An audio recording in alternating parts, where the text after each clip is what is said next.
So this is how I deal with setting sheeting by myself.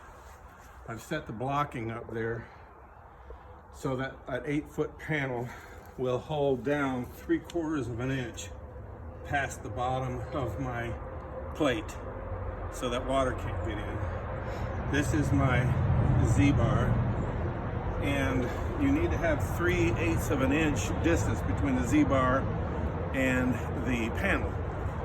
So I made a little contraption here that allows me to set exactly where the Z-bar goes so that when I put the panel in, it'll be at the right height. I have another little contraption that I've got nailed on there that looks like this. This is 3/8 of an inch thick here. So I set that in and I stake it off so that I can just set that right on there. The Z-bar holds one side, the stakes hold the other, keeps it nice and level, keeps it nice and straight. And then it's relatively easy for one person to set that thing on there, get it straight, get it square to make it go. There's some people that don't put Z-bar on the bottom, they maybe put just regular flashing. I would have put flashing, couldn't get any, so that's what I did. So Z-bar is going down there. The Z-bar will also go between the items up there, and I'll do the same thing up there. Make another contraption to make sure you get that 3/8 inch gap between the bottom edge of the paneling and the Z-bar. So down here, if you look where I've already set it, you can see that I've got the proper gap there guaranteed, and everything keeps nice and straight. Cool. Okay, let's watch you put one up. I'm going to stand here and watch you and do nothing. So what I do is I put this in here, put this in here, and I pull up my pants. Are you recording? Yes. You shouldn't be recording. So that I can put it up there and have everything ready. And I simply put it in place, push it out, get it exactly where I want it, and reel it in place. And it's wanting to misbehave here because the board is bowed serious. Which board? The underneath one? No, this one. Oh, the sheeting. Yeah, it's very thin. Thinner than you would really want to put on it, but I'm using closed cell insulation on the building, so it doesn't have to be really thick, because the closed cell insulation is going to add a lot of strength to it. The closed cell insulation guys claim in the neighborhood of 300% better strength with it in there, so that's one reason why I'm doing it.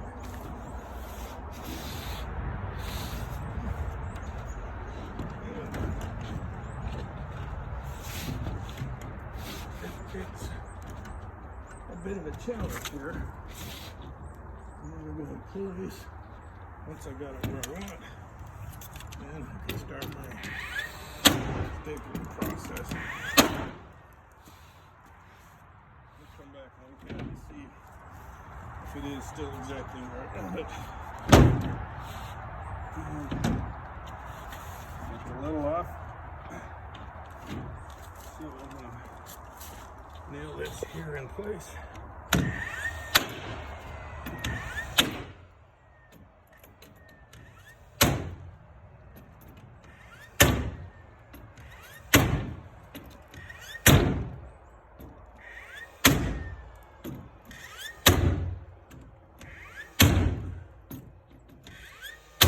Relatively good stapler, but if the board underneath is hard in one spot, it doesn't sink it, and if it's too soft in another, it sinks it too much, so it's a challenge.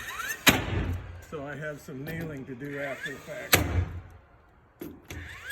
Hammering, sorry. It's still better than doing it by hand. Yep.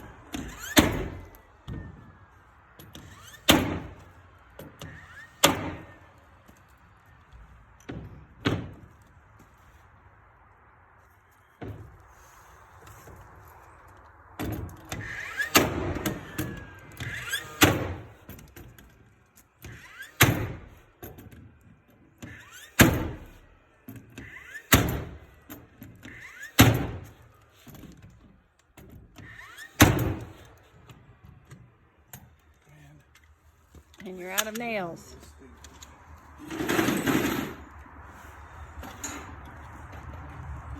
I hate that when that happens. Yeah. I should have my belt on that holds the staples, but I don't, so there you go.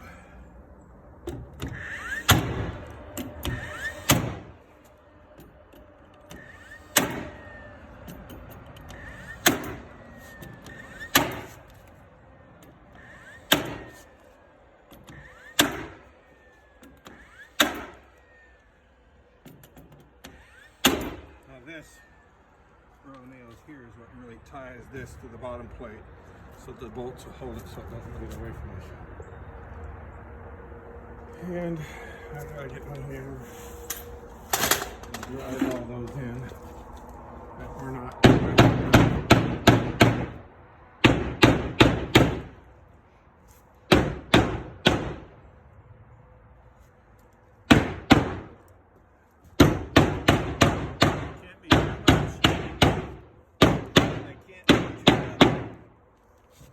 Otherwise, too much, you lose your strength.